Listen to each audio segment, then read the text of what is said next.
같이 기도 드리심으로 금요 예배 드리시겠습니다. 다 같이 기도 드리시겠습니다. 하나님 아버지 참 감사드립니다. 오늘도 주의 전에 나와 예배를 드립니다. 우리가 주님 앞에 항상 약하고 악한 모습으로 살지라도 항상 기회를 주시며 은혜를 주시는 주님, 우리가 이 시간을 잊지 않고 놓치지 않고 온전히 주님께 드릴 수 있도록 이 시간 주님 도와주시옵소서. 이 예배 가운데 진정한 주인이시며 길잡이가 되시는 그 주님을 따르기 원합니다. 우리의 죄된 모습들 주님께 다 고백하며 인정하며 주님 앞에 자복하며 나아가기 원합니다. 주님 이 시간 우리를 받아주시고 주님께서 원하시는 그 모습에 그 은혜에 가득 찬 모습으로 저희가 더욱더 성장할 수 있도록 말씀 가운데 은혜를 부어주시고 찬양 가운데 우리의 마음들을 고백하게 하시며 기도로서 항상 주님께 붙잡혀 살 수 있도록 성령 하나님께서 우리의 마음을 단단히 이끌어 주실 수 있도록 계속해서 주님께 나아가길 소원하오니 주님 일하여 주시옵소서. 감사드립니다. 예수님 이름으로 기도드립니다. 아멘. 찬송가 274장 다 같이 찬양 드리시겠습니다.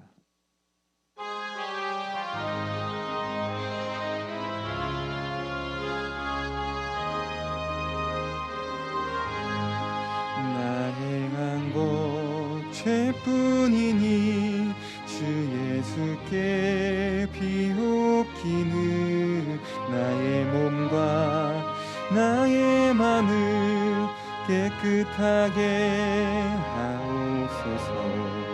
물 가지고 날 씻든지 불 가지고 태우든지 내 안과 밖 다 닦으사 내 모든 죄 멸하소서.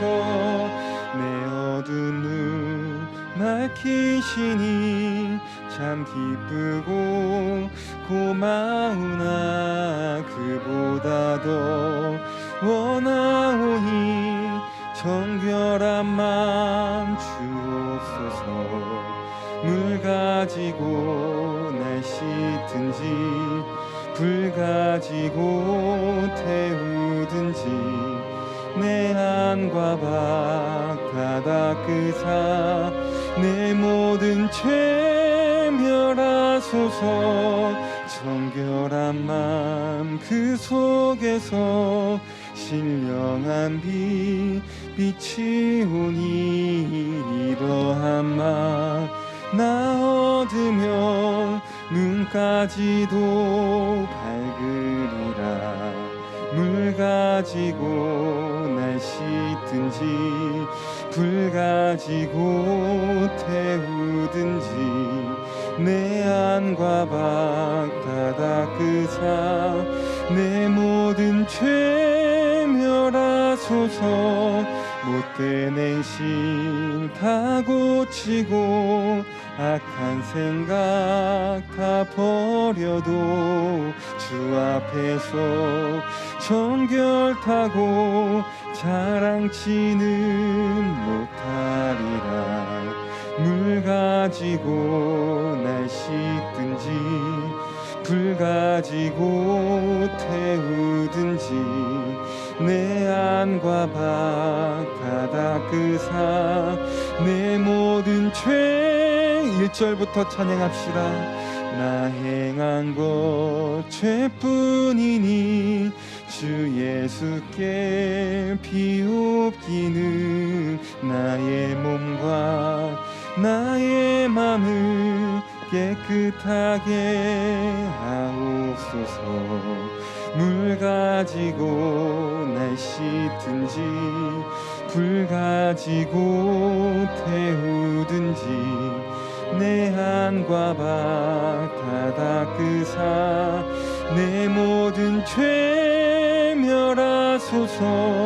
내 어두운 눈 밝히시니 참 기쁘고 고마우나 그보다 더 원하오니 정결한 맘 주옵소서. 하소서. 물 가지고 날 씻든지 불 가지고 태우든지 내 안과 밖 다 닦으사 내 모든 죄 멸하소서. 정결한 맘 그 속에서 신령한 빛이 오니 이러한 맘 나 얻으면 눈까지도 밝으리라. 물 가지고 날 씻든지 불 가지고 태우든지 내 안과 밖 다 닦으사 내 모든 죄 멸하소서. 못된 행실 다 고치고 악한 생각 다 버려도 주 앞에서 정결하고 자랑치는 못하리라. 물 가지고 날 씻든지 불 가지고 태우든지 내 안과 밖 다 닦으사 내 모든 죄. 4절 한 번 더 고백합시다. 못된 행실 다 고치고 악한 생각 다 버려도 주 앞에서 정결하고 자랑치는 못하리라.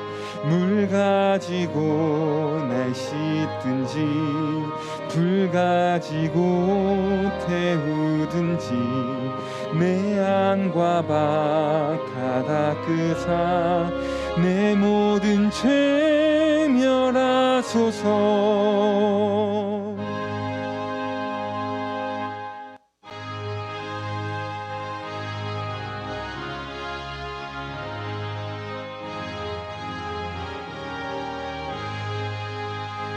나 주를 멀리 떠났다 이제 옵니다. 나 죄의 길에 시달려 주여 옵니다. 나 이제 왔으니 내 집을 찾아 주여 나를 받으사 맞아 주소서. 그 귀한 세월 보내고 이제 옵니다. 나 뉘우치는 눈물로 주여 옵니다. 나 이제 왔으니 내 집을 찾아 주여 나를 받으사 맞아 주소서. 나 죄에 매여 고달파 이제 옵니다. 주 크신 사랑 받고자 주여 옵니다. 나 이제 왔으니 내 집을 찾아 주여 나를 받으사 맞아 주소서. 이 병든 마음을 고치려 이제 옵니다. 큰 힘과 소망 바라고 주여 옵니다. 나 이제 왔으니 내 집을 찾아 주여 나를 받으사 맞아 주소서. 나 바랄 것이 무언가 우리 주 예수 날 위해 죽임 당하심 믿고 옵니다. 나 이제 왔으니 내 집을 찾아 주여 나를 받으사 맞아 주소. 2절 찬양합시다. 그 귀한 세월 보내고 이제 옵니다. 나 뉘우치는 눈물로 주여 옵니다. 나 이제 왔으니 내 집을 찾아 주여 나를 받으사 맞아 주소서. 나 죄에 매여 고달파 이제 옵니다. 주 크신 사랑 받고자 주여 옵니다. 나 이제 왔으니 내 집을 찾아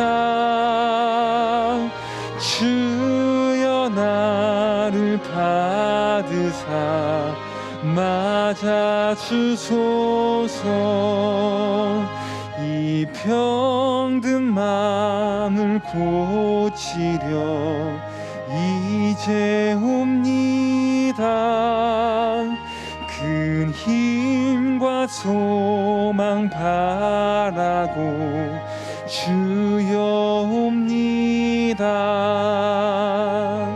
나 이제 왔으니 내 집을 찾아 주여 나를 받으사 맞아 주소서. 나 바랄 것이 무언가 우리 주 예수 날 위해 죽음 당하심 믿고 옵니다.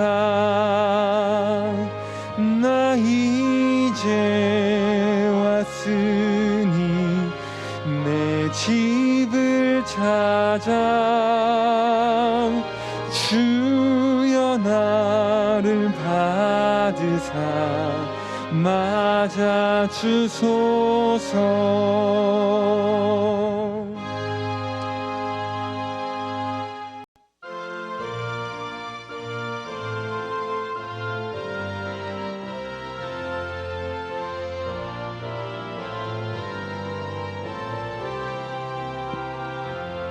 주 예수님 내 맘에 오사 날 붙들어 주시고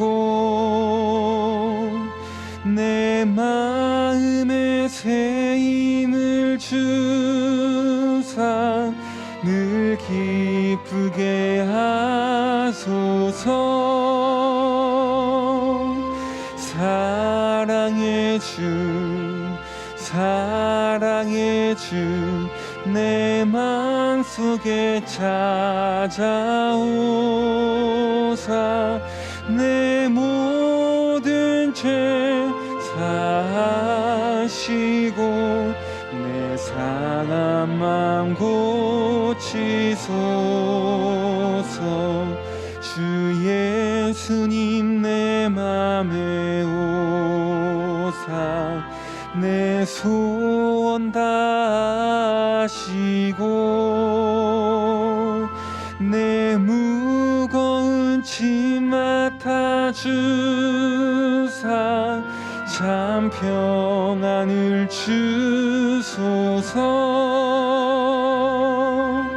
사랑의 주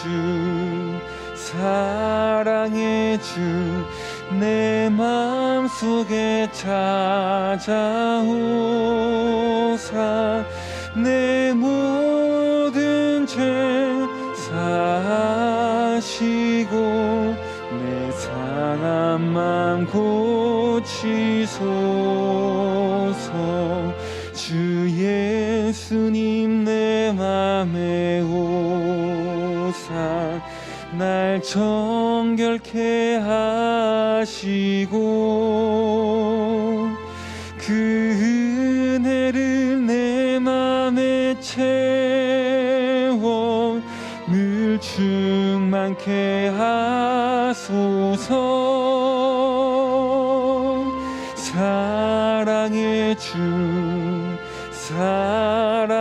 주 내 맘속에 찾아오사 내 모든 죄 사하시고 내 상한 맘 고치소서. 주 예수님 내 맘에 오사 내 길 인도하시고 주 성령을 내 맘에 채워 늘 충만케 하소서.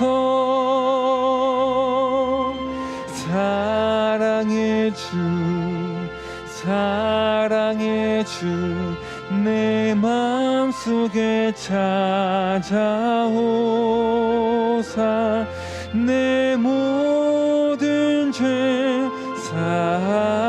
사하시고 내 상한 맘 이 시간 4절 한 번 더 찬양합시다.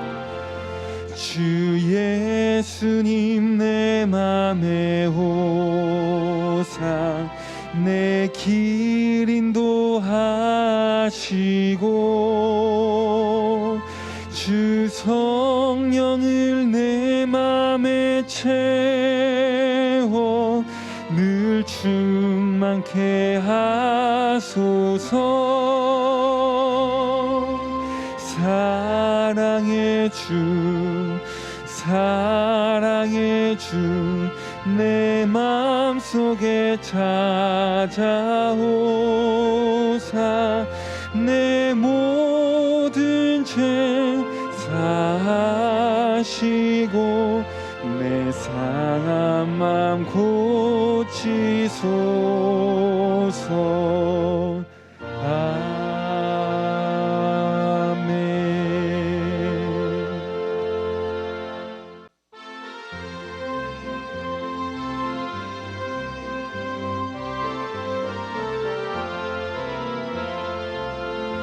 나 속죄함을 받은 후 한없는 기쁨을 다 헤아릴 수 없어서 늘 찬송합니다.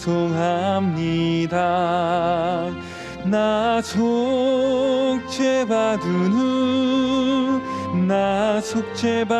후 주를 찬미하겠네. 나 속죄받은 후 주의 이름 찬미하겠네. 나 속죄함을 받은 후 내 맘이 새로워 주 뜻을 준행하면서 죄 길을 버리네. 나 속죄받은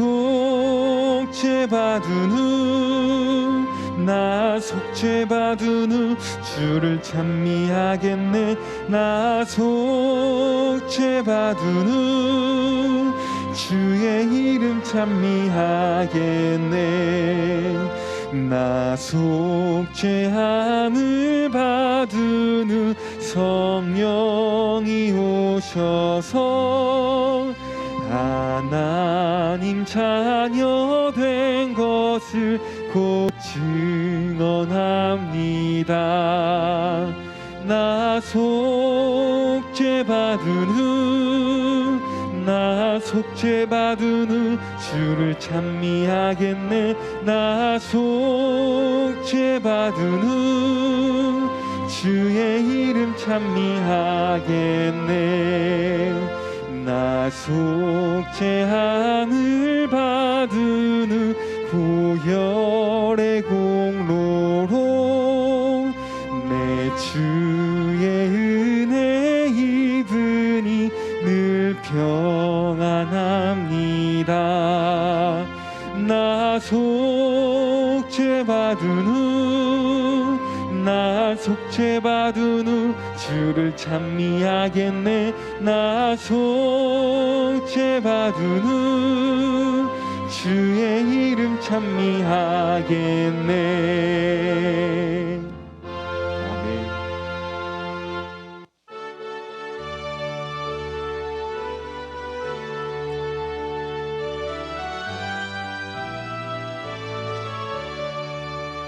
예수를 나의 구주 삼고 성령과 피로써 거듭나니 이 세상에서 내 영혼이 하늘의 영광 누리도다.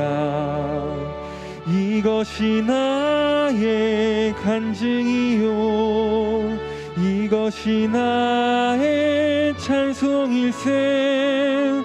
나 사는 동안 끊임없이 구주를 찬송하리로다. 온전히 주께 맡긴 내 영, 사랑의 음성을 듣는 중에 천사들 왕래하는 것과 하늘의 영광 보리로다. 이것이 나의 간증이요, 이것이 나의 찬송일세. 나 사는 동안 끊임없이 구주를 찬송하리로다. 온전히 주께 맡긴 내 영, 사랑의 음성을 듣는 중에 천사들 왕래하는 것과 하늘의 영광 보리로다. 이것이 나의 간증이요, 이것이 나의 찬송일세. 나 사는 동안 끊임없이 구주를 찬송하리로다. 주 안에 기쁨 누림으로 마음의 풍랑이 잔잔하니 세상과 나는 간 곳 없고 구속한 주만 보이도다. 이것이 나의 간증이요, 이것이 나의 찬송일세. 나 사는 동안 끊임없이 구주를 찬송하리로다.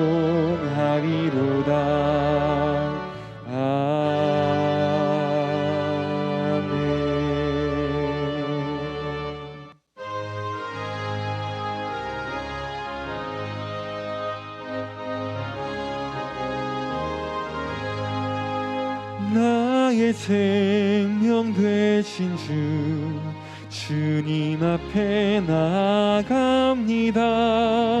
주의 흘린 보혈로 좋게 하사 받아주소서. 날마다 주를 찬송하겠네. 주의 사랑 줄로서 나를 굳게 잡아 매소서. 괴로운 세상 지낼 때 나를 인도하여 주소서. 주를 믿고 나가면 나의 길을 잃지 않겠네. 날마다 주를 찬송하겠네. 주의 사랑 줄로서 나를 굳게 잡아 매소서. 세상 살아갈 때에 주를 더욱 사랑합니다. 밝고 빛난 천국에 나의 영혼 들어가겠네. 날마다 주를 찬송하겠네. 주의 사랑 줄로서 나를 굳게 잡아 매. 날마다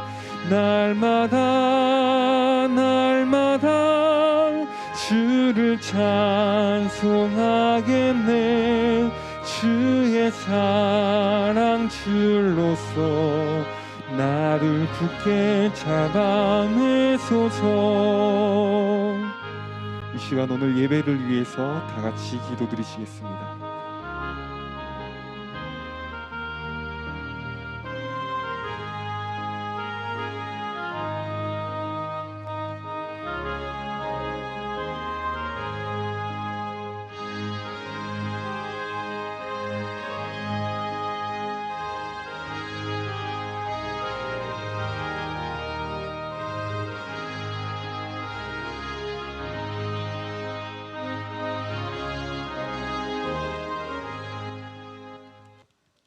하나님 감사합니다. 하나님 예배할 수 있는 복된 시간 저희들에게 주시며 참으로 감사합니다.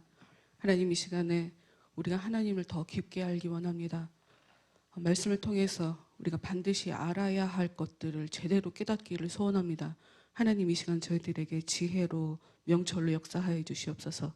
교회에 속해 있는 사람들 한 사람 한 사람 찾아가 주시고 그들의 삶에 그들을 아름답게 하고 그들을 귀하게 하고 그들을 그 누구보다도 가치 있게 하며 그 누구보다도 복되게 하는 하늘의 놀라운 그 생명들을 이 시간 그들에게 부어주시고 그것을 받지 못하게 역사하고 있는 더러운 악한 것들의 그 모든 일들 가운데서 구해 주셔서 그들이 이 땅을 살아가면서 하나님의 백성답게 하나님의 사람답게 살아갈 수 있는 복된 하나님의 증인들 될 수 있도록 하나님 그들의 삶을 불쌍히 여겨주시고 그들의 삶을 깨끗하게 하여 주시옵소서.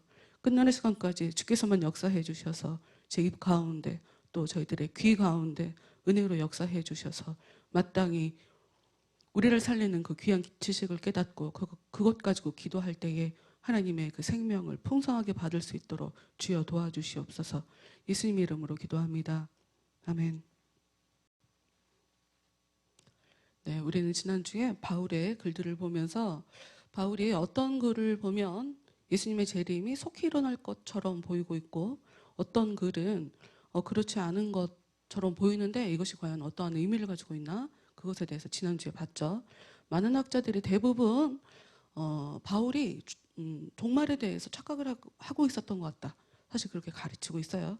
그러나 어떤 말이든지 이 틈이라는 것이 있고 해석을 굉장히 여러 가지로 할 수 있기 때문에 바울의 종말론이 잘못되었다 거기에 의미를 두기보다 바울도 역시 마태, 마가, 누가 이 복음서 기자들과 마찬가지로 종말이 반드시 올 것이다 하는 것을 강조했고 특히나 우리에게 중요한 건 우리는 종말을 준비해야 한다 하는 것을 강조했다 하는 것이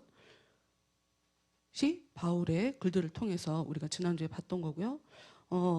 그럼에도 불구하고 반복적으로 성경에 나타나고 특히나 요한계시록에 여러 번 반복돼서 나타나는 내가 진실로 속히 오리라 라고 하신 예수님의 그 말씀, 그것의 진정한 의미를 깨닫기 위해서 우리가 지난주에 출애굽기 말씀을 봤어요. 무교병에 대해서 짚어봤죠. 모르신 분은 지난주 설교를 들으시면 되고, 즉 우리는 예수님께서 이 땅에 언제 오실 것이다, 예수님의 재림이 언제 일어날 것이다, 거기에 신경을 쓰며 그것이 우리한테 중요한 것이 아니라 우리한테 중요한 건 우리가 하나님께서 원하시는 삶을 살아야 된다. 즉 죄에서 우리가 빨리 떠나야 된다 하는 것이 우리한테 중요한 문제라는 거죠. 특히나 하나님께서 역사해 주실 때, 하나님께서 역사해 주실 때 굉장히 여러 가지 일들이 일어나죠. 굉장히 특징적으로 많이 나타나는 것이, 하나님이 역사해 주시니까 좋은 일만 일어날 것 같지만 그렇지 않죠. 하나님은 우리에게 고난, 아픔을 통해서 하나님의 자녀들을 하나님의 자녀답게 계속 만들어 가시고, 하나님의 자녀들이 하나님께 돌아오기를 계속 이 고난을 가지고 이용하시기 때문에 삶 속에서 힘든 일, 고난이나 고통이 나타날 때, 또 이 말씀을 통해서 하나님의 의중을 우리에게 이렇게 전하실 때, 그러니까 우리가 설교 말씀을 들을 때, 뭐 이런 때 말이죠. 그런 때 우리한테 중요한 것, 그 어둠의 자리에서 우리가 빨리 나오는 것, 그래서 하나님께서 원하시는 대로 사는 것, 그것이 우리한테는 중요하다라는 것으로 지난주에 이 바울의 뭐 서신들을 보면서 이 재림의 이 의미에 대해서 살펴봤죠. 그럼 오늘은 예수님의 제자였던 베드로가 또 종말이 지연되는 것에 대해서 말하고 있는 부분이 있습니다. 이것을 함께 살펴보도록 하겠습니다. 베드로후서 3장 3절 4절을 보면,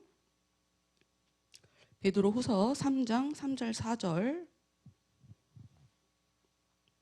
먼저 이것을 알지니, 여러분 제가 이것을 짚고 넘어가야 되겠어요.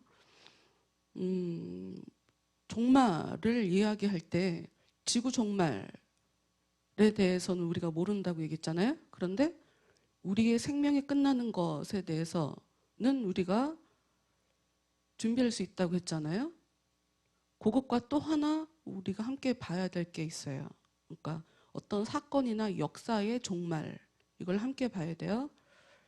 구체적으로 어떻게 얘기를 할 수 있냐면, 제가 2주 전에, 지난주였나? 갑자기 생각이 안 나네. 그 배구 선수 쌍둥이 자매를 통해서 그 친구들이 한 일이 진짜 잘못됐는지 안 됐는지 우리가 그것을 얘기하고 하는 측면이 아니라, 엄마의 폭력에 대한 심각하지 않게 바라보는 그 시각이 딸들에게 부정적인 영향을 끼쳐서 그 아이들이 정작 한참 피는, 한참 맹활약하는 요때 일이 터져서 그 아이들의 인생 자체가 크게 리스크가 일어나고 있는 그 상황. 진실인지는 모르지만, 진실인지 어디서 어디까지가 진실인지 우리는 알 수 없으나 하나님이 이런 식으로 역사하신다 하는 것을 지난주에 말씀을 드렸어요. 오늘 그러니까 요즘 또 기성용 선수가 또 그런 일이 벌어졌더라고요. 그러니까 어떤 일의 종말, 또 이 재림이라는 것과 같은 맥락으로 바라볼 수 있어요.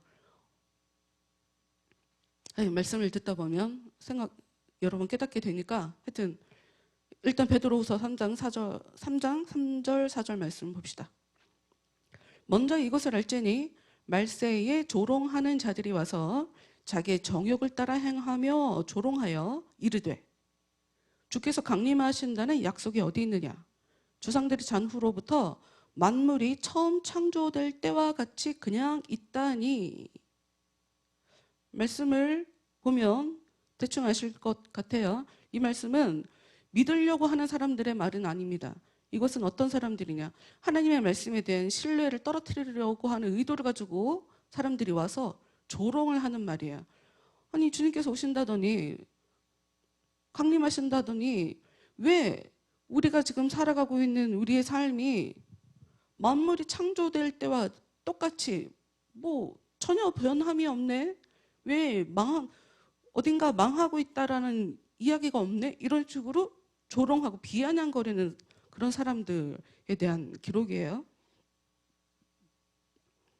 그러니까 베드로가 지금 왜 주님의 재림이 지체되고 있나? 주님이 재림하시게 되면 이제 종말이 일어나고 이제 세상이 끝난다라는 것을 이제 다 알고 있으니까.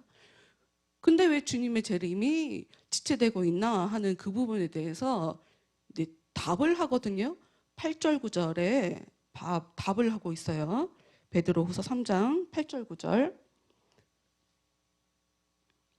사랑하는 자들아, 주께는 하루가 천년 같고 천년이 하루 같다는 이 한 가지를 잊지 말라. 주의 약속은 어떤 이들이 더디다고 생각하는 것 같이 더딘 것이 아니라 오직 주께서는 너희를 대하여 오래 참으사 아무도 멸망하지 아니하고 다 회개하기에 이르기를 원하시느니라. 하나님이 우리의 삶을 그냥 방치해 두시는 게 아니에요. 엉망으로 살아도 그냥 놔두겠다라는 뜻이 아니에요.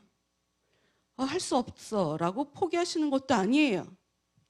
참고 기다려주신다라는 거예요. 왜? 하나님이 내 자녀들을 의인으로 내가 인정해 줄 수 있을 만큼, 의인이라고 받아줄 수 있을 만큼 지금 만들어가고 계시는 중이시기 때문에 오래 참고 기다려주고 계신다라는 그런 의미죠. 그래서 주님의 강림이 지금 늦어지고 있다라고 베드로가 이렇게 얘기를 하고 있어요. 이 비슷한 맥락을 가지고 로마서 3장 23절부터 26절 말씀에도 이런 부분이 있거든요. 바울도 이 부분을 얘기를 하고 있는 건데, 로마서 3장 23절부터 26절은 이런 말씀이 써 있어요. 모든 사람이 죄를 범하였음에 하나님의 영광에 이르지 못하더니, 모든 사람이 죄를 지었대요. 그래서 모든 사람이 하나님이 보실 때는 너무나 부족한 사람이죠. 하나님이 잘했다고 칭찬할 구석이 전혀 없는 모든 사람이 그렇다는 거예요. 그래서 로마서 3장 24절, 그리스도 예수 안에 있는 속량으로 말미암아 하나님의 은혜로 값없이 의롭다 하심을 얻은 자 되었느니라. 모든 사람이 다 죄인이었기 때문에 그 사람들이 일단 주님의 은혜로 일단은 의로운 자라서 잘했기 때문에 의로운 자다라고 인정을 받는 것이 아니라 단지 예수님이 그 사람들 대신에 핏값을 치렀기 때문에 그 사람들의 죄에 대한 하나님의 진노를 자신의 핏값으로 대신 치렀기 때문에 일단 의인이란 이름을 먼저 예수를 믿겠다라고 하는 사람들에게 먼저 주시고 그 이후로 하나님은 사람들을 의인으로 만들어 가시는 분이에요.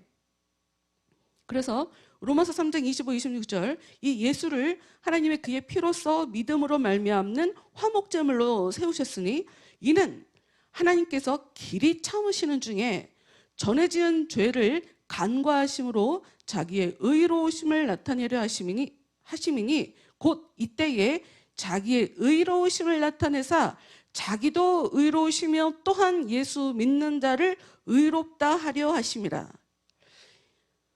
개역개정만 읽을 때는 간혹 가다가 답답하다고 느낄 때가 있는데,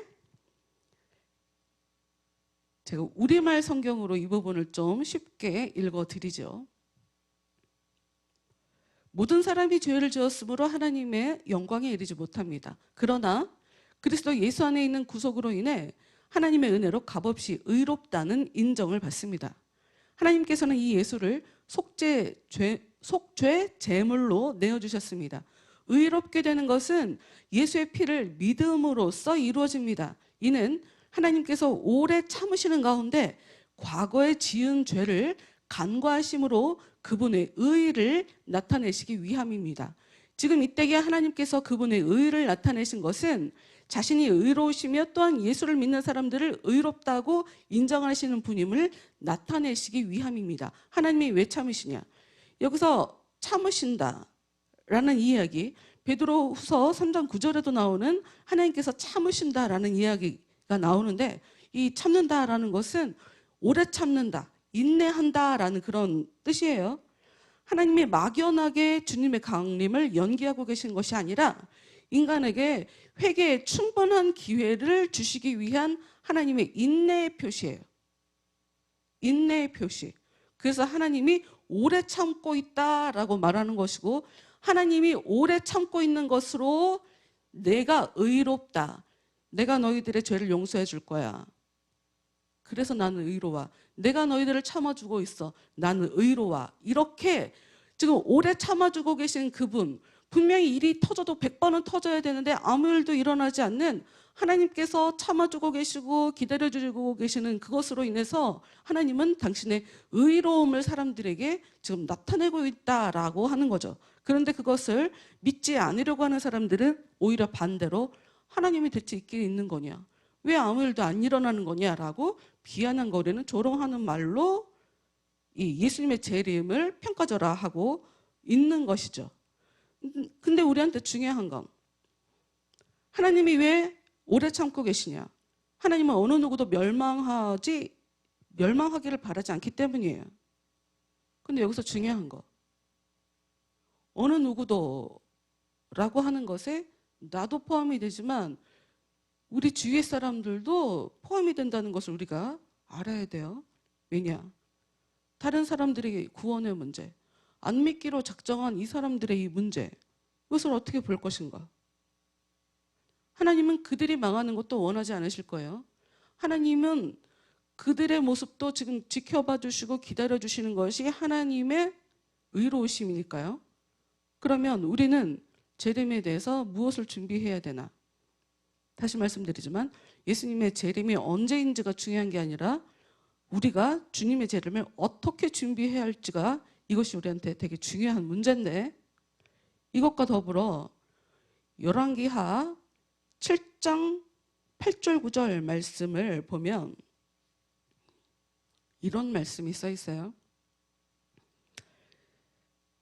그 나병 환자들이 진영 끝에 이르자 한 장막에 들어가서 먹고 마시고 거기서 은과 금과 의복을 가지고 가서 감추고 다시 와서 다른 장막에 들어가 거기서도 가지고 가서 감추니라.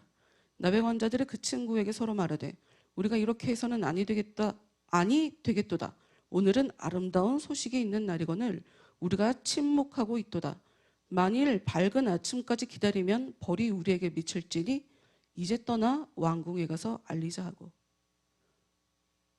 전쟁에서 지금 이긴 상황이에요. 근데 사람들은 모르는 상황이에요. 나병 환자들이 알게 됐어요. 먹을 것도 있고 은도 있고 금도 있고 의복도 있다는 것을 알게 됐어요.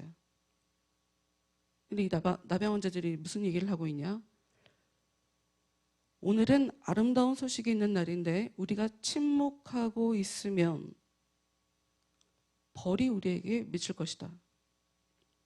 하나님의 은혜, 주님의 그 복음이, 주님을 믿는다는 것이 우리에게 진짜 복된 소식이 되고, 우리는 모두 죄인인데 우리가 주님을 믿기만 하면 하나님께서 받으실 만한 의인이 될 수 있다라고 하는 이 복된 소식, 또 그 복에 따라 우리의 삶의 어려움들이 해결이 되고 은, 금, 의복, 삶에 비참하게 주님의 은혜가 없어서 가난하게 살고 고통스럽게 살고 어렵게 사는 사람들이 그 모든 문제가 해결이 되는 그 주님을 아는 그 복음에 대해서 우리가 알고 있으면서 입을 다물고 있는 것, 내가 주님의 재림에 대해서 제대로 준비한다는 것은 내가 다른 사람들에게 복음을 전하는 것이 굉장히 중요한 의미를 갖고 있다. 그것이 주님에 대해서 알고 있는 사람이거든요.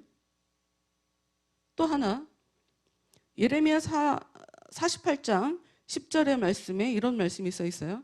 여호와의 일을 게을리하는 자는 저주를 받을 것이요 자기 칼을 금하여 피를 흘리지 아니하는 자도 저주를 받을 것이로다. 바벨론 왕에게 이야기를 한 거예요. 참 재밌죠?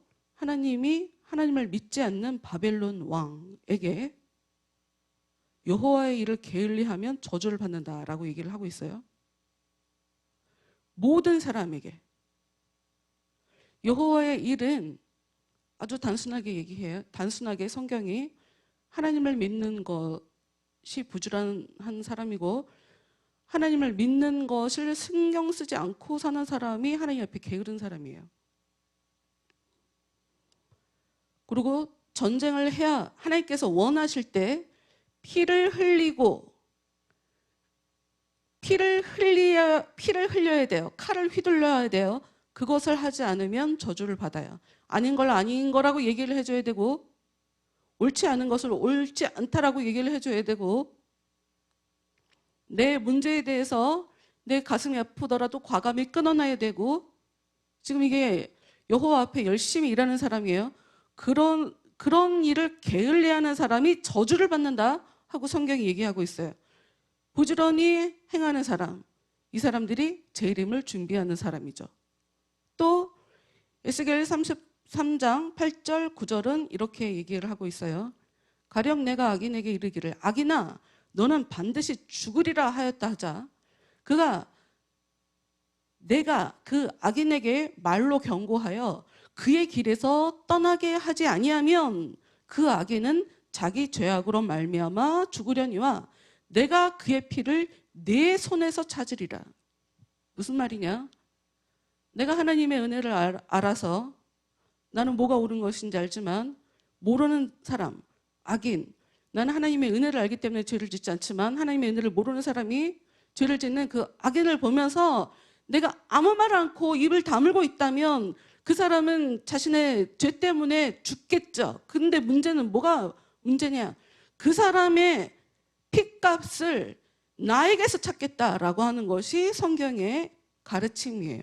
또 그러나 너는 악인에게 경고하여 돌이켜 그의 길에서 떠나라고 하되 그가 돌이켜 그의 길에서 떠나지 아니하면 그는 자기 죄악으로 말미암아 죽으려니와 너는 내 생명을 보존하리라. 내가 이야기해서 내가 경고해서 그 사람이 듣지 않는 건 그 사람 책임이에요. 너는 왜 죄를 변화시키지 않았어? 너는 왜 죄를 구원하지 않았어? 라고 하는 그것까지 하나님께서 원하지는 않아요. 그러나 아닌 걸 아닌 거라고 이야기하지 않아서 그 사람이 모르는 상태에서 죄 가운데 죽게 되면 그건 나에게 하나님께서 죄값을 찾겠다. 그 피값을 찾겠다라고 얘기하시고 그런데 내가 얘기를 했음에도 불구하고 내가 복음이 무엇인지 당신 예수 믿어야 예수 믿어야 그 죄에서 떠날 수 있다. 너가 예수를 믿어야 그 죄의 문제를 해결해 볼 수 있다라고 얘기를 해줬는데도 불구하고 그 사람이 거부하면 그 사람이 죽게 되는 건 그 사람 문제라는 거예요. 다시 말씀드리지만 하나님이 왜 예수님의 재림이 늦어지고 있나?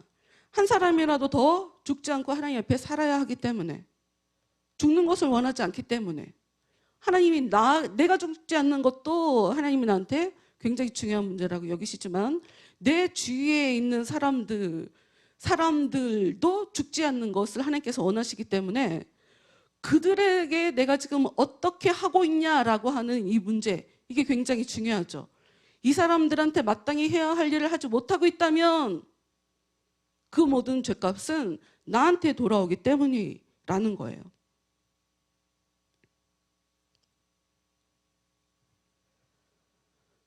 주님의 종말에 대해 그럼 우리는 어떻게 해야 되나?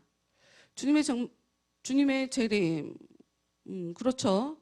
우리가 주님의 재림에 대해서 우리가 아무것도 할 수 없어요. 주님이 언제 오실지 그것은 우리가 정확하게 우리가 어떻게 할 수 있는 부분이 아니니까요. 그렇다면 우리가 그냥 수동적으로만 그냥 바라봐야 할 것인가? 또 그것은 아니에요. 주님은 내가 어떻게 할 수 없고 그냥 주님이 오고 싶을 때 오시는 것이다. 하나님께서 주님의 때를 딱 시작하셔야 주님이 오시는 것이다 라고 주님의 재림을 나와 상관없는 거리가 굉장히 먼 것처럼 우리가 받아들이며 살아야 될 것인가? 그게 아니라는 거예요. 왜냐하면 주님의 그 종말은 가까이 있다라고 하는 적극적인 자세가 우리한테는 굉장히 중요해요. 필요해요. 왜? 그 적극적인 자세는 우리로 하여금 주님과 함께 주님께서 받으실 만한, 하나님께서 기뻐하실 만한 거룩한 생활을 하게 하는 동기부여를 하게 해줘요. 일단 우리가 마태복음 12장 말씀을 잠깐 볼게요. 마태복음 12장 43절 45절.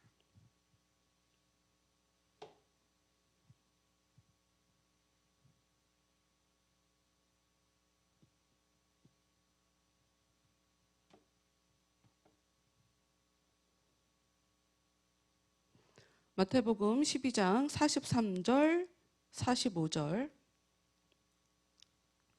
특히나 우리가 지금 요즘 이 말씀에 의미가 있는 것은 여러분, 코로나가 우리한테 거의 1년 이상 교회에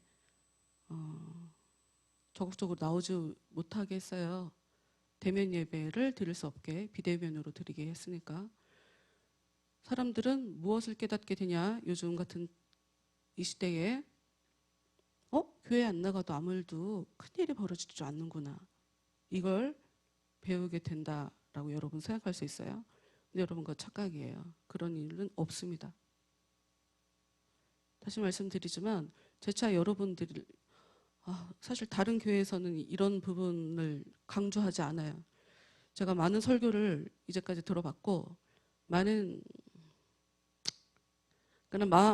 분들이 이런 부분에 강조해서 얘기하지 않는데 무엇이냐면 하나님께서 역사하실 때까지 굉장히 긴 시간을 바라보고 계신다. 여러분 제 설교를 들으면 아시겠지만 제가 설교할 때 뭐 30년, 40년 뭐 이런 언급을 할 때가 되게 많을 거예요. 다른 분들은 이런 거 강조 안 하시거든요. 그러니까 하나님께서 이 사람을 잘했다 잘못했다라고 그 어떤 판결을 지을 때까지, 심판할 때까지 굉장히 긴 시간을 두고 보시는 것이지 1년 동안 내가 주님 앞에 성실히 살지 않았는데 아무 일도 안 일어났어. 이렇게 아니란 마음을 갖고 사신다 그러면 성경은 아니란 자에게 하나님의 심판이 임한다라고 계속적으로 이야기하기 때문에 그것을 생각하시면 안 돼요. 이거 되게 중요해요. 마태복음 12장 43절부터 45절 읽어볼게요. 더러운 귀신이 사람에게서 나갔을 때 물 없는 곳으로 다니며 쉬기를 구하되 쉴 곳을 얻지 못하고 이에 이르되 내가 나온 내 집으로 돌아가리라 하고 와보니 그 집이 비고 청소되고 수리되었거늘 이에 가서 저보다 더 악한 귀신 7을 데리고 들어가 거하니 그 사람의 나중 형편이 전보다 더욱 심하게 되느니라. 이 악한 세대가 또한 이렇게 되리라. 여기 악한 세대라고 얘기하는데 예수님이 무슨 말씀을 해도 들으려고 하지 않는 사람들, 예수님이 경고를 해도 그것을 심각하게 받아들이지 않는 사람들에 대해서 악한 세대라고 얘기를 하는데, 주님의 은혜는 우리한테 오면 우리를 깨끗하게 만들어요. 우리를 기쁘게 만들죠. 우리를 편안하게 만들죠. 그때 지금 성경은 어떻게 그 부분을 얘기를 하고 있냐면 그 사람에게서 더러운 귀신이 떠나간 것이다라고 지금 얘기를 하고 있는 거예요. 그런데 더러운 귀신이 떠나갔을 때 우리는 무엇을 느끼냐? 자유함을 느끼거든요. 이제 편안해졌거든요. 그때 찾아오는 것이 안일함이에요. 더 적극적으로 내 삶에 두루두루 여러 부분을 바라보면서 하나님을 더 알기를, 그래서 주님이 내 진짜 주인이 되어주시기를 더 기도해야 되는데, 많은 사람들이 삶에 문제가 있으면 하나님 앞에 나오죠. 잠깐. 그랬다가 그 삶의 문제가 해결이 되면 다시 주님과 거리가 멀어져요. 그때 이런 일이 벌어진다는 거예요. 마귀가 악한 귀신 7을 데리고 들어가서 그 사람의 나중 형편이 전보다 더욱 심하게 된다.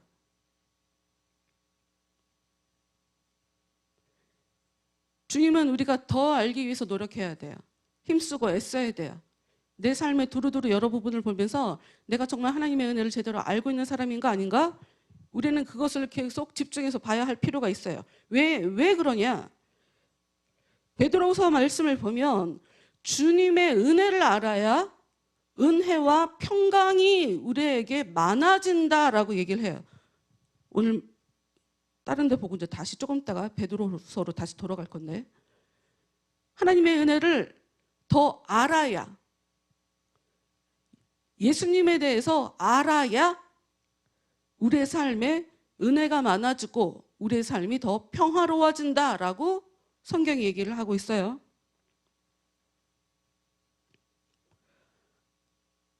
베드로 후서 아직 안 넘어가셨죠? 마태복음 12장 30절 31절 볼게요. 마태복음 12장 30절 31절. 나와 함께 하지 아니하는 자는 나를 반대하는 자요, 나와 함께 모으지 아니하는 자는 해치는 자니라.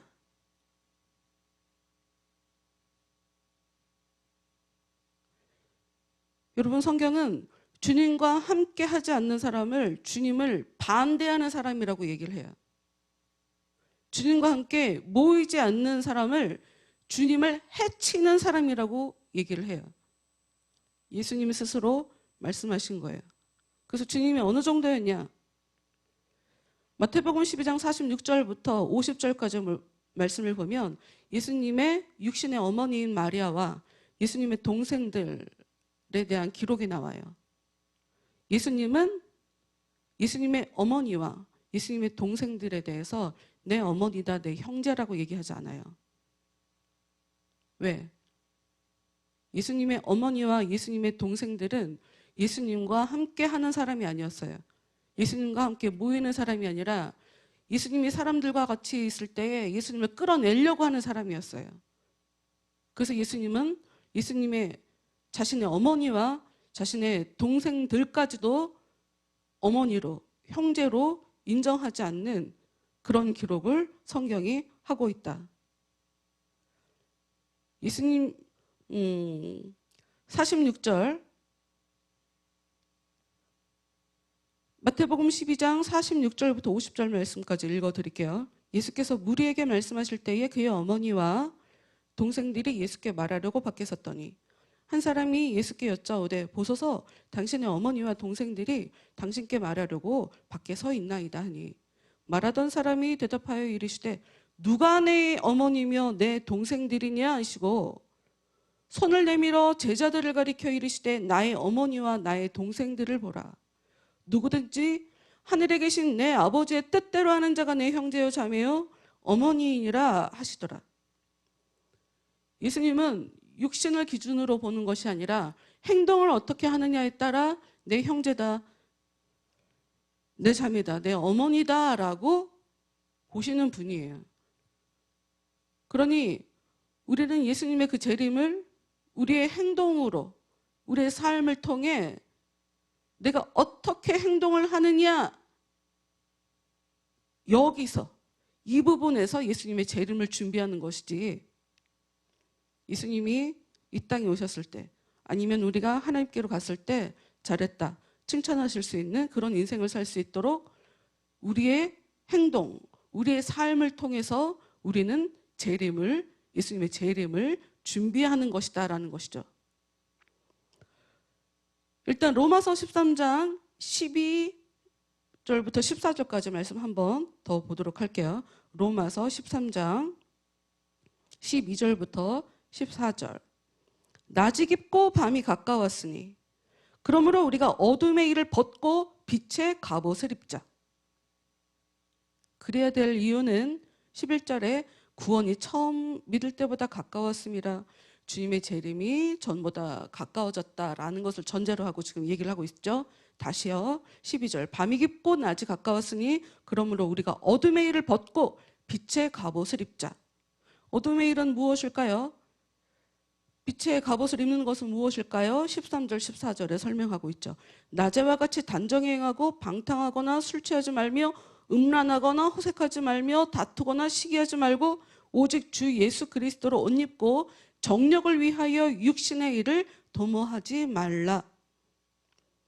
우리가 주님의 재림을 준비하는 자세로 살아야 된다라고 성경이 얘기해요.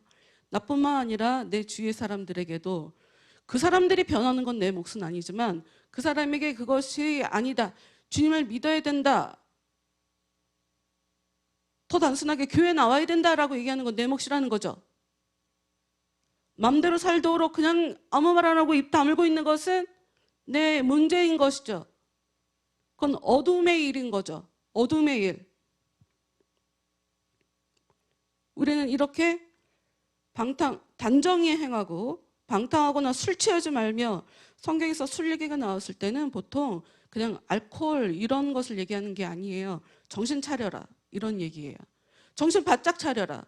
여러분, 처음 사람 아담과 하와, 첫 번째 사람이 에덴 동산에서 쫓겨날 때 어떤 일이 벌어졌냐? 하와 덕분이라고 얘기해야 되겠죠. 하와 때문에 아담이 죄를 짓고 같이 둘이 에덴 동산에서 쫓겨났어요. 그게 무슨 의미냐? 남편인 아담이 누구 때문에 죄를 짓게 됐나? 아내 때문이에요. 우리가 왜 정신을 차려야 되나? 마귀가 나한테 직접적으로 공격을 하지 못하면 내 옆 사람을 통해서라도 공격을 하는 거죠. 특히 내 가족, 내 아내, 내 남편, 우리 아이들, 예수님에게도 어머니와 형제, 동생들을 통해서 예수님이 하는 일을 계속 방해하게 만들었던 것처럼 우리도 남편을 통해서, 내 자식을 통해서, 내 아내를 통해서 공격받을 게 너무 분명해요. 내 스스로 정신을 안 차리면 나한테 공격을 못하니까 거절할 수 없는 내 가족들을 통해서 공격해 들어오는 것이 마귀 일이란 말이에요. 그러니까 우리가 더 정신을 차려야 되죠. 음란호색, 다투거나 시기하지 말고. 사람들이랑 싸울 때 있죠. 다툴 때가 있죠. 뭐가 옳다, 뭐가 그르다. 시기, 질투 일어나죠. 아, 나는 가진 게 없는데 왜 쟤는 많이 가졌나. 하나님께 달라고 하세요. 달라고 하면 되지. 추접스럽게. 왜 나는 안 가졌나 이런 거 갖고 비하하지 말고. 믿음이 없어서 하나님께 달라고 못하는 거예요. 달라고 하세요. 구하러 찾으라 두드리라. 예수님께서 계속 말씀하시니까 주님께 나오면 삶의 문제 모두 다 해결해 주신다고 얘기하셨는데 우리가 믿지 않아서 하나님의 은혜를 우리가 경험하지 못하는 거지. 예수님이 여러분에게 예수님이 안 계시기 때문이라던가 예수님이 나를 특별히 미워해서 나를 안 도와주신다던가 이런 일이 아닌 거거든요. 그러니까 우리는 그래서 우리가 주님을 더 알아야 되고 우리가 주님을 더 믿어야 될 필요가 있죠. 시기하지 않고 살게 돼요. 넘치도록 주시든가 아니면 내 마음을 정리해 주실 게 너무 뻔하니까요.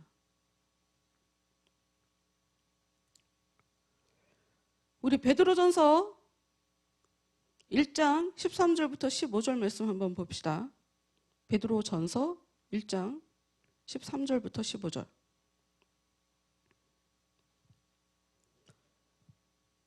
재림을 준비하는 올바른 자세. 예전보다 주님의 재림이 가까웠기 때문에 재림을 준비하는 바람직한 자세. 그러므로 너희 마음에 허리를 동이고 근신하여 예수 그리스도께서 나타나실 때에 너희에게 가져다 주실 은혜를 온전히 바랄지어다. 예수님이 우리한테 오실 때 은혜를 주신다는 거예요. 은혜를 주신다는 거예요. 그런데 그 은혜는 어떤 사람에게 찾아오나? 준비하는 사람. 여기 지금 허리를 동인다라는 얘기가 나오죠. 여기 허리를 동인다. 움직이기 위해서 뭔가 준비하는 사람이죠. 지난주에 우리가 봤던 출애굽기 말씀을 보면 애굽에서 빠져나올 때에 이스라엘 백성들에게 요구했던 모습이에요. 허리를 동여라. 움직여야 되니까. 가야 하니까. 그러니까 무엇인가 일하기 위해서 준비해야 된다라고 하는 것을 이렇게 허리를 동인다라고 이렇게 표현을 해요. 14절 말씀 함께 보겠습니다. 너희가 순종하는 자식처럼 전에 알지 못할 때에 따르던 너희 사욕을 본받지 말고 오직 너희를 부르신 거룩한 이처럼 너희도 모든 행실에 거룩한 자가 되라. 한 절 더 읽을까요? 기록되었을 때 내가 거룩하니 너희도 거룩할지어다. 하나님은 거룩한 분이에요. 예수님은 거룩한 분이죠. 그 거룩한 분이 이 땅에 오셨을 때 그분을 온전히 바라볼 수 있는 사람은 거룩한 사람뿐이라는 거예요. 그러니까 쟤네들이 거룩해지기 전까지 난 못 간다 이거죠. 살려야 되니까. 한 사람이라도 더 살아야 되니까. 그래서 우리는 주님이 우리에게 나타나실 때 그분을 제대로, 그분이 갖고 있는 영광을 제대로 볼 수 있을 정도로, 그분이 나를 잘했다고 칭찬해 주실 정도로 우리를 모든 행실의 거룩한 자로 만들어가는 것이 주님의 재림을 준비하는 올바르고 바람직한 자세라는 거죠. 특히나 14절 말씀. 주님을 알지 못하는 사람은 자기의 욕망대로 살아가게 돼 있어요. 자신의 욕망대로. 그럼 주님을 아는 사람은 어떻게 살아갈까요? 우리 안에 찾아오신 그 은혜. 주님을 안다는 것은 머리로 안다는 것이 그 진정한 의미가 아니에요. 주님이 아예 내 안에 들어오신다. 주님이 나를 다스린다라는 것이 주님을 안다는 것이죠. 그러면 주님을 아는 사람은 어떤 욕망으로 살아가나? 주님의 욕망으로 살아가요. 그게 너는 네 뜻대로 살지 마. 단순하게 그렇게 이상하게 해석을 하시면 안 돼요. 여러분, 부모가 자녀들에게 혼낼 때 단순하게 아이가 볼 때는 우리 엄마는 날 미워서, 우리 엄마는 날 미워해. 날 자꾸 혼내. 근데 부모가 아이를 혼낼 때는 아이의 문제가 있는 부분을 혼내지 아이가 잘하고 있는 것까지 혼내는 그런 부모는 없어요. 하나님은 온 세상을 만드신 너무나 우리를 누구보다도 위해 주시는 그런 하나님인데 그 예수님께서 그분이 내 안에 오셔서 내가 잘하는 것까지도 문제가 있다고 지적하신다? 그것은 사람의 생각으로 예수님에 대해서 오해하기 때문에 하는 생각이고 주님은 누구보다도 나를 위해서 내 안에서 내 모든 욕망을 이렇게 컨트롤해 주시는 그런 분이에요. 그래서 내 안에 그분이 오셔서 역사를 해 주셔서 내가 진짜 하나님의 사람처럼 하나님의, 그러니까 예수님의 사람인 것처럼 거룩하게 삶을 살아야 진짜 그분이 이 땅에 오셨을 때에 우리가 그분을 제대로 볼 수 있는 건 거죠. 베드로후서 3장 11절 12절 말씀 보도록 하죠. 베드로후서 3장 11, 12절.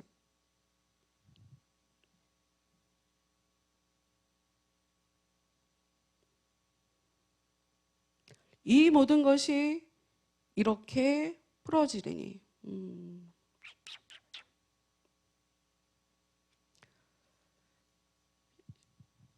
읽을게요. 이 모든 것이 이렇게 풀어지리니 우리가 어떠한 사람이 되어야 마땅하냐? 거룩한 행실과 경건함으로 하나님의 날이 임하기를 바라보고 간절히 사모하라. 주님의 재림이 멀지 않았다, 가까웠다.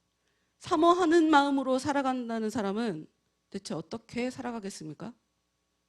사모하라.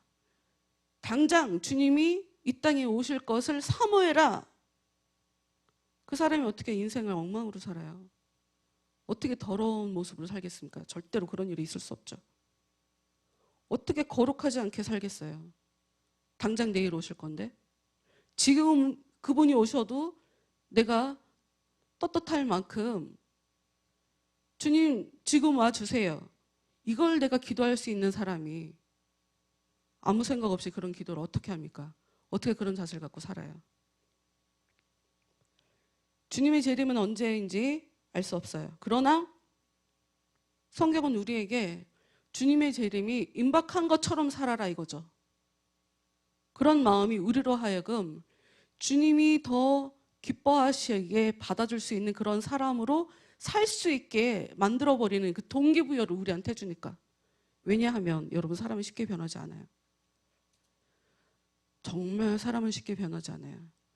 아무리 성경을 통해서 거룩하게 살아라, 내가 거룩하니 너희도 거룩해라 라는 이 말씀을 받다고 해서 어제까지, 아까 전까지 거룩에 대해서 1도 신경 쓰지 않고 살다가 성경에서 그렇게 써 있다고 해서 갑자기 내가 거룩하게 살아야지.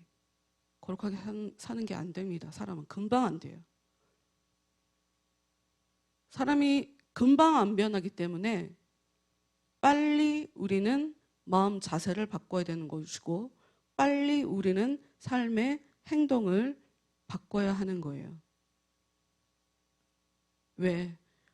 우리 삶을 보면서 우리는 삶의 경험을 통해서 그냥 우리를 배워가는 거예요. 아, 내가 믿음이 없구나. 아, 내가 문제가 많구나. 아, 내가 정말 주님을 제대로 의지하지 않고 있구나.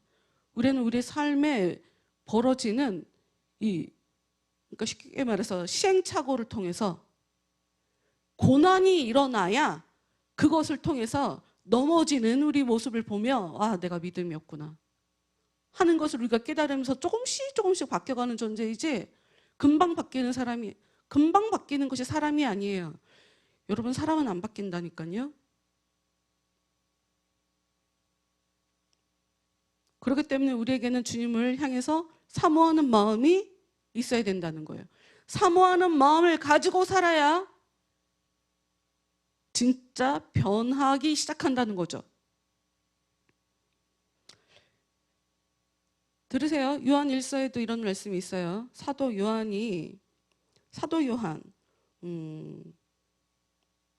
예수님의 제자였던 요한이 얘기한 건데요. 요한 1서 3장 2절 3절에 어떻게 써있냐면 사랑하는 자들아 우리가 지금은 하나님의 자녀라.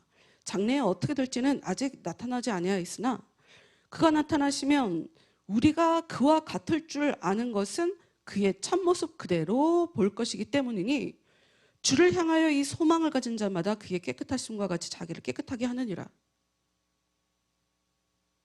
주님을 사랑하는 자들, 그래서 난 소망이 있어. 주님이 나타나시면 난 예수님의 모습을 그대로 보게 되는, 난 정말 주님의 자녀야 라고 하는 그런 사람이 있다. 그런 사람은 삶을 어떻게 살게 되냐? 진짜 그 소망을 갖고 있다면 그 사람은 주님처럼 자신도 깨끗하게 살 거다. 요한이 얘기하는 거예요. 여러분, 여러분의 삶 가운데 깨끗함이 대체 얼마나 나타나고 있어요? 더군다나 아까 에스겔 말씀에도 나왔고 예레미야 말씀에도 얘기했죠. 주의 일을 게을리하는 자는 저주를 받을 것이요. 대체 얼마나 주의 일에 지금 성실하게 살아가고 계세요?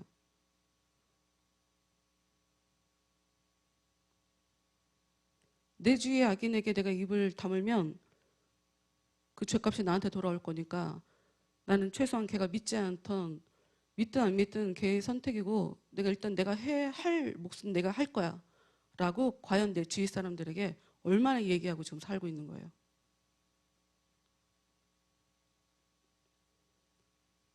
그리고 나병 환자들이, 열왕기의 말씀처럼 나병 환자들이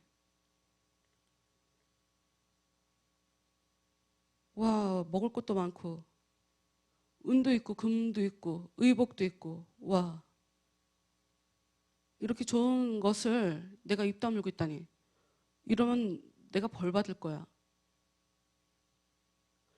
여러분, 우리가 주님에 대해서 사람들에게 얘기하지 않는 이유는 내가 주님의 그 풍성한 음식을 경험하지 못하기 때문이에요. 내가 진짜 좋은 것을 어떻게 사람들한테 얘기하지 않을 수가 있어요. 내가 기도를 했는데 문제가 해결됐다. 그런 경험을 한 사람이 어떻게 다른 사람한테 기도하세요, 문제 해결될 거야, 어떻게 이 얘기를 안 하고 있냐고. 양심이 없는 거지. 나만 혼자 누리라고 하나님께서 은혜를 주신 것이겠냐고요. 내가 뭐 그 대단한 사람이라고 나만 하나님을 내 것으로 내가 소유권을 갖고 있냐고요. 하나님의 은혜에 대해서. 우리가 하나님에 대해서 사람들에게 이야기하지 않는다. 우리가 예수님에 대해서 사람들에게 자랑하지 않는다. 이유는 너무나 명백해요. 내가 은혜에 대해서 알지 못하기 때문이에요. 내가 예수님의 은혜에 대해서 많이 경험하지 못했기 때문이에요. 나는 경험은 했는데 말을 하지 않는 것뿐이에요. 그거 이상한 거예요. 이상한 거예요. 은혜를 아는 사람은 반드시 얘기하게 돼 있어요. 내가 고생해봐서 안다. 고생하는 사람 보고 절대로 입 다물고 있을 수가 없습니다. 어떻게 안 도와줄 수가 없어요. 내가 다른 사람들에게 도와주지 않는다? 나는 주님의 도우심을 받지 못했다는 증거예요. 그러니 우리는 너무 여기서 자명하죠. 우리는 재림에 대해서, 주님의 재림에 대해서 어떤 눈으로 바라봐야 될 것인가? 내가 이 시간에 주님께서 오신다고 그러면 나에 대해서 무엇라고 얘기하실까? 과연 내 어떤 행동을 가지고 잘했다 잘못했다 얘기하실 것인가? 내가 정말 주님이 너도 거룩해, 정말 깨끗하게 잘 살았어 라고 하는 그런 이야기를 하실 수 있을까? 한 걸음 더 나아가 예수님의 계명은 우리에게 요구하시는 게 굉장히 심플하죠. 굉장히 단순해요.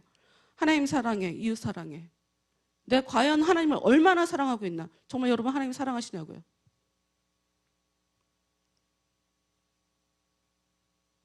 하나님 사랑하는 사람이 수동적으로 교회 나갈 수 있으면 나가고 못 나가면 못 나가고 절대로 그런 일이 있을 수 없어요. 주님 아니면 안 돼요. 여러분 하나님의 은혜는 우리를 이 자리까지 우리를 이끌고 가요. 주님이어야 해요. 주님만 내 도움 되시는 거예요. 내 형제자매 우리 엄마도 소용없고 주님만 나한테 진짜 주님만 나에게 형제이신 거예요. 주님만 나에게 큰 은인이신 거예요. 이런 고백으로 주님께 영광 돌릴 수 있을 때까지 우리를 그 상황까지 우리를 이끌어 가세요. 그러니까 이런 고백이 우리의 삶 가운데 아직 안 나타난다는 것은 우리는 주님을 아는 자가 아니다. 주님을 제대로 아는 자가 아니다. 심지어 하다가 말면 악한 것들이 깨끗해진 그 사람 마음속에 더 들어와서 걔 혼자만이 아니라 처음에 나갔던 그 하나만 내 안에 다시 들어오는 것이 아니라 내가 이번에 들어가면 또 쫓겨날 수 있잖아. 그러니까 내가 혼자 안 들어가고 내가 다른 애들도 더 데리고 들어가야지. 이러고 더 하나님 앞에 강팍한 마음 갖고 살아갈 수밖에 없도록 악한 것들이 그렇게 역사를 하는데 멈추는 거 있을 수 없어요. 전진만 있어요. 전진만. 끝까지 달려가야 그 사람이 바로 주님의 재림에 주님께서 재림하실 그때에 주님을 온전히 바라볼 수 있는 그런 사람이 되는 거예요. 베드로후서 말씀을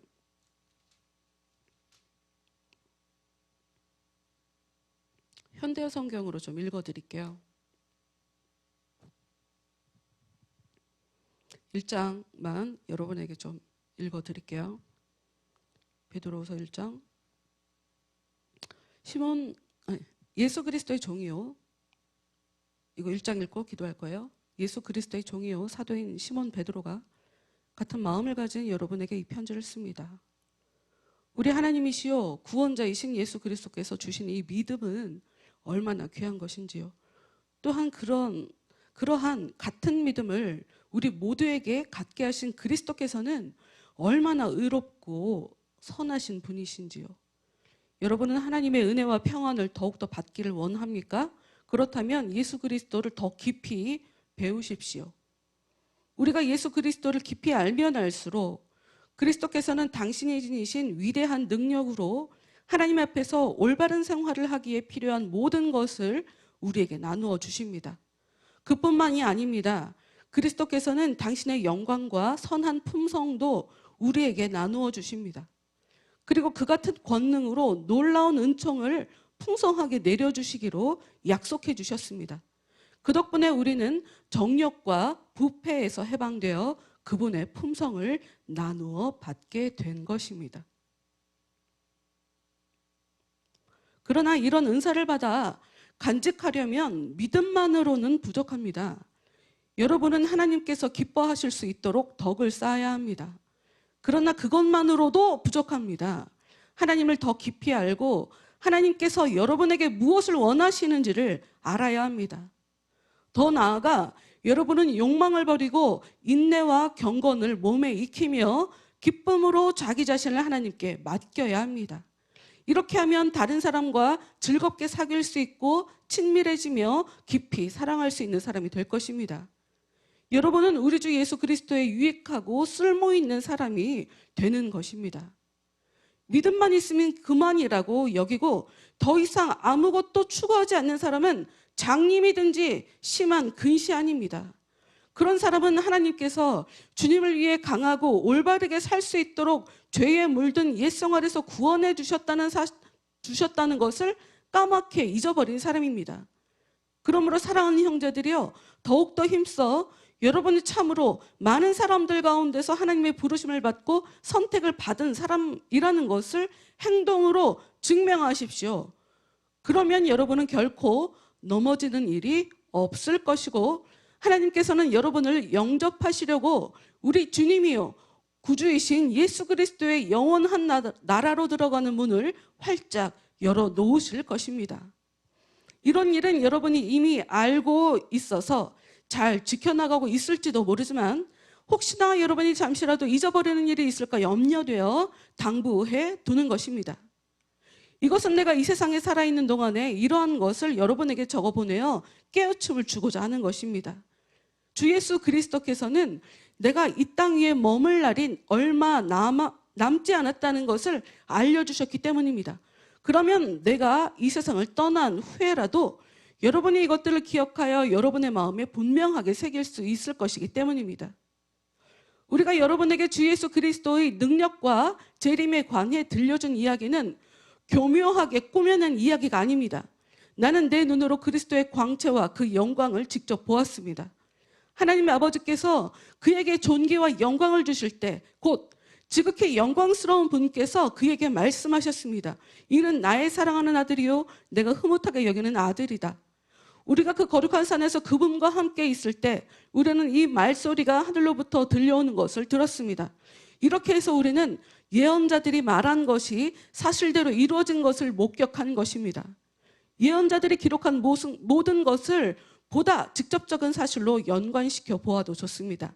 마치 어두운 구석을 환하게 비추는 빛과 같이 예언자들의 말은 우리를 도와 암시적이고 어려운 것을 많이 깨닫게 해줍니다. 그리고 마침내 여러분이 예언자들의 말씀을 깊이 깨달을 때 여러분의 영혼 속에 놀라운 진리가 빛나고 그리스도께서 여러분의 마음에 샛별처럼 자리 잡으실 것입니다. 성경에 있는 예언의 기록들은 예언자가 스스로 생각해낸 것이 아닙니다. 그것은 그들 속에 계시는 성령께서 주신 하나님의 참된 말씀입니다. 예수님의 제자였던 베드로, 죽을 날이 얼마 남지 않았어요. 베드로는 나는 똑바로 십자가에 달려 죽을 그런 자격이 안 되는 사람입니다. 저를 거꾸로 매달아 주세요. 이래서 베드로는 그 십자가에 거꾸로 매달려서 죽었다는 그런 전승을 우리가 갖고 있거든요. 죽기 직전에. 어쩌면 유언 같은 얘기예요. 아무 의미 없는 것을 얘기하진 않겠죠. 정말 중요한 거. 저도 간혹 가다가 내가 우리 아이들한테 유언을 하게 된다면 무슨 얘기를 알릴 수 있을까? 너무 단순하더라고요. 하나님 잘 믿어야 된다. 하나님 진짜 살아계시다. 쓸데없이 힘들어 하지 말고 기도해라. 기도하면 다 해결된다. 제가 얘기할 수 있는 건 그거밖에 없어요. 기도하면 해결돼요. 기도를 하지 않아서 그래요. 여러분 기도하는 거 어려워요. 진짜 어려워요. 기도하는 거. 절대로 쉽지 않습니다. 그래서 열심을 내야 돼요. 기도했다. 끝. 아니요. 내 기도할 때 어떤 일이 벌어졌는지 최소한 나는 알아야죠. 내 마음이 이 답답함이 떠나갔다라던가 내 어두웠던 마음이 밝아졌다라던가 주님이 나한테 어떤 음성을 주신 것 같아 라던가 뭐라도 느껴야죠. 베드로는 자기가 경험했던 일을 사람들한테 얘기하는 것, 그것이 자기가 마지막으로 남기는 이야기였어요. 주님을 아는 것, 주님을 알아야 성경 말씀도 깨닫게 되고, 주님이 성경을 깨닫는 것과 주님이 내 안에 살아가시는 것과 다른 이야기일 수가 없어요. 은혜가 내 안에 오면 하나님이 어떤 분인지 알게 되고요. 예수님이 어떤 분인지 알게 되고, 내가 하나님 앞에 어떤 존재인지도 알게 되고, 내가 내 삶을 어떻게 살아야 되는지도 알게 돼요. 주님의 은혜가 우리 안에 찾아오면 반드시 깨닫게 되어지는 결과들이에요. 어떻게 살아야 되는지를 알게 되죠. 여러분, 우리가 이런 것을 알게 될 때까지 우리는 기도하는 것을 멈추면 안 돼요. 기도를 멈추는 것은 죄예요. 믿어지지 않으시는 분들은 이 말 자체가 부담스러울 수 있어요. 그러나 기도를 멈춘다는 것은 주님을 모른다는 뜻이에요. 주님을 아는 것이 죄에서 빠져나가게 하는데, 주님의 은혜에 대해서 알게 되면 기도를 멈출 수가 없습니다. 어떻게 해서든지 마귀는 하나님의 선택한 자를 미혹해서 넘어뜨리고 하나님이랑 쟤랑 관계를 끊어놓고 제가 어떻게 하면 죄를 짓게 만들지를 쉬지 않고 내 안에서 그 영적인 존재가 내가 어떻게 감지할 수도 없는 그런 그 영적인 그 살아있는 그 실체가 나에게 역사하기 때문에 절대로 기도를 쉴 수가 없어요. 기도를 쉰다는 것 자체가, 기도 쉬는 게 왜 죄예요?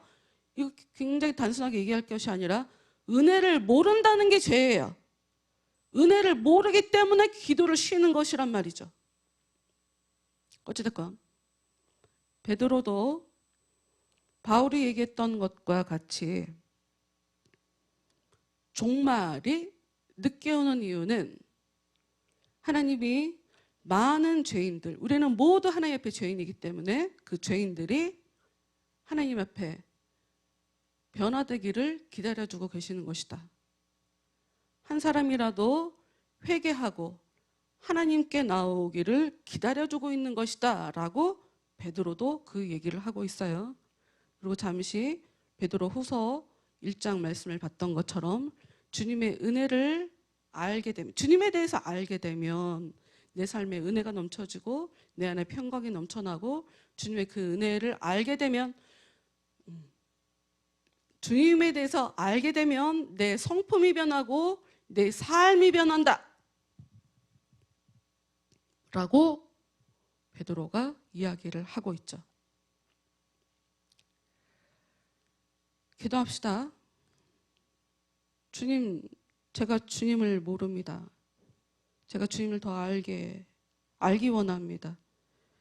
주님, 제가 더 주님을 알고 싶습니다. 주님, 저에게 찾아와 주시옵소서. 이렇게 기도하시고요. 수요일 날도 말씀드렸던 것 같은데, 여러분, 주님의 은혜는 우리 안에 찾아와서 나의 영혼을 지키는 보호막이 되어 내가 주님을 위해서 내가 주님께서 원하시는 대로 살기 원하는 그 노력들은 나의 영혼을 감싸는 갑옷과 같은 역할이 되어, 그리고 특히 여러분, 우리 오늘은 주님, 제가 더 기도할 수 있도록 도와달라고, 기도하는 거 참 어려운데 기도할 수 있도록 도와주시라고, 제가 주님의 그 은혜를 더 제 영혼 가운데 더 채울 수 있기를 원한다고, 지금 제 안에 들어와 주셔서 저를 다스려 주셔서 제가 주님을 깊게 알 수 있는 그런 사람이 되게 해주시라고, 내 삶에 기쁨이 넘치고 감사가 넘치고 행복이 넘치고 평안이 넘치는 살아계신 그 주님의 그 역사를 제가 내 삶 속에서 경험할 수 있게, 주님, 제가 주님을 알 수 있게 제 안에 역사해 주시라고, 이렇게 다 같이 기도하도록 하겠습니다.